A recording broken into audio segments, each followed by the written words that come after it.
MAGA has always been a presidential movement, right? Donald Trump descended that golden escalator in 2015, and he transformed American politics from the top down, from the White House, from the executive branch, restoring constitutional Article 2 executive power, which is immense, as it turns out.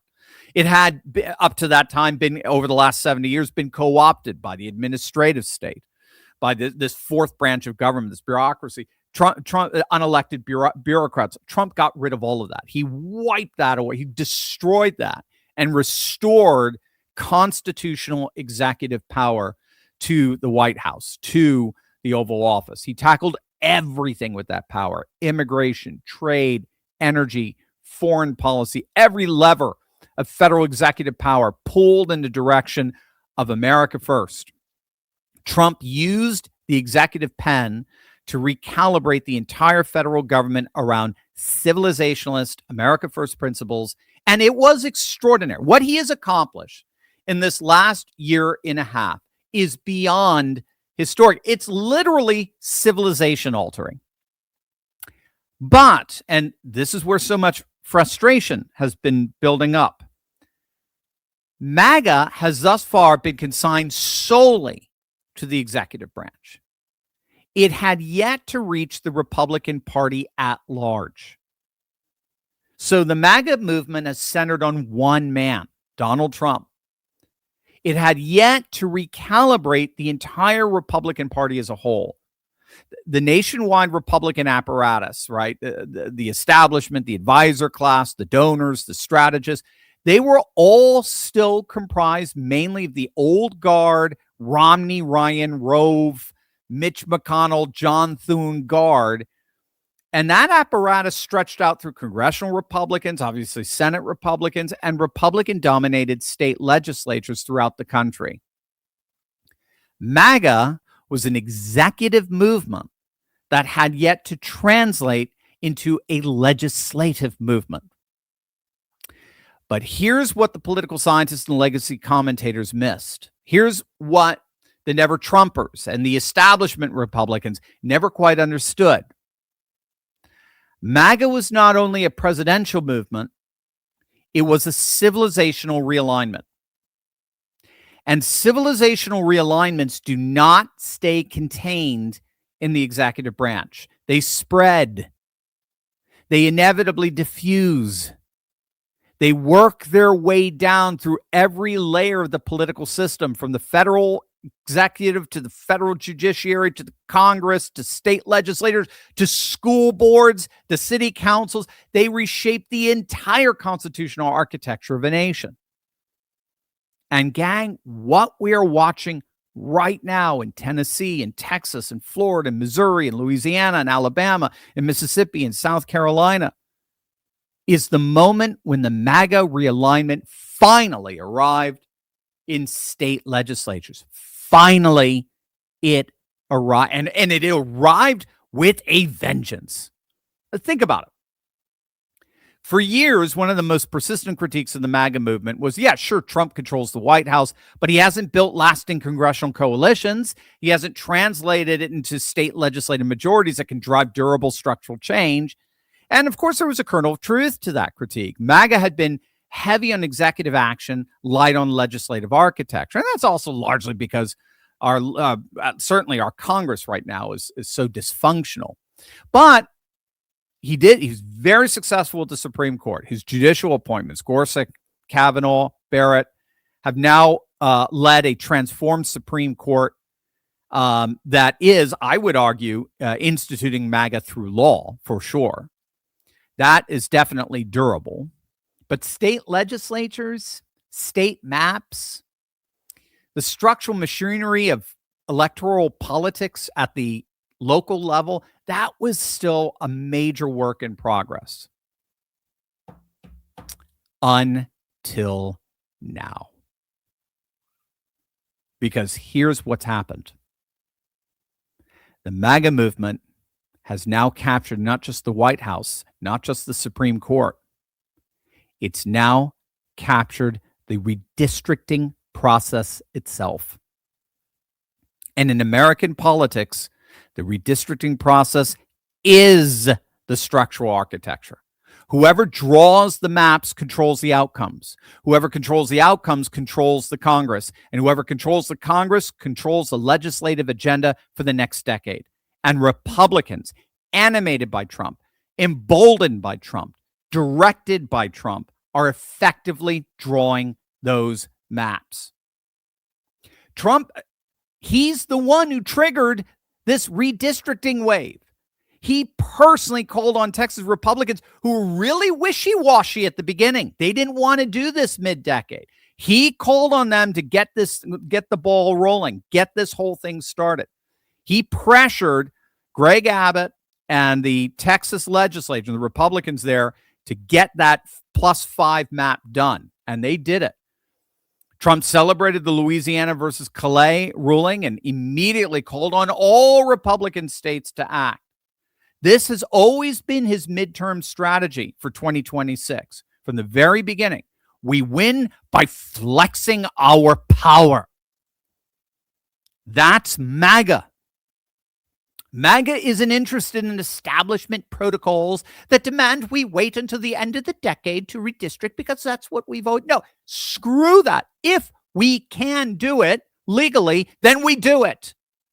We don't wait. We don't remain drunk in establishment protocols like the Indiana feckless Republican Senate did, listening to the siren songs of establishment rhinos like Mike Pence, who are all losers as of today. This week proved that if you're an establishment rhino, you are a loser. Whereas MAGA is all about what? Winning, winning, winning. We use power to crush the Democrats and eviscerate them from entire regions in our nation. And if we've got the opportunity to do it, we do it. We don't wait. We don't hesitate. We crush them before they crush us. This is smash mouth politics that's at the core of MAGA. We win the midterms by completely realigning our maps so as to guarantee Republican majorities for the foreseeable future. And now what are we seeing? What are we seeing? Every single Republican governor and state legislature that just a couple of years ago would never even imagine doing this, every Republican governor and state legislature in the South is saying, yeah, let's do that. That's awesome. That's it. They've called special sessions. They redrew their maps. They didn't ask permission. They didn't wait for the legacy media to approve. They didn't negotiate with themselves. They weren't afraid of being called racist and bigots and shame. They didn't give a shit about any of that. They were, for the first time in our lives, the Republican Party wasn't afraid anymore. They're not afraid anymore. They're not afraid of the legacy media. They're not afraid of the Democrats. They're not afraid of Hollywood. They're not afraid of the demonstrators. They realized they had the power, not the media, not the race hustlers, not the establishment Democrats. They, the Republicans, the Trumpian-led Republicans, have the power. They've got all the power, and they can use that power to realign politics in their favor for the rest of this century. That is the MAGA ethos translated into state-level legislative action. It is absolutely extraordinary to behold. And here's the civilizational significance of what we're watching. We're not merely witnessing a political party gaining a handful of congressional seats. We are watching the death throes of the Democrat Party as a governing majority. The Democrats have built their entire electoral strategy for the last 30 to 40 years around three pillars: racial gerrymandering, urban concentration, and judicial activism, enforcing those two other pillars. The Voting Rights Act was weaponized, and I use that word deliberately.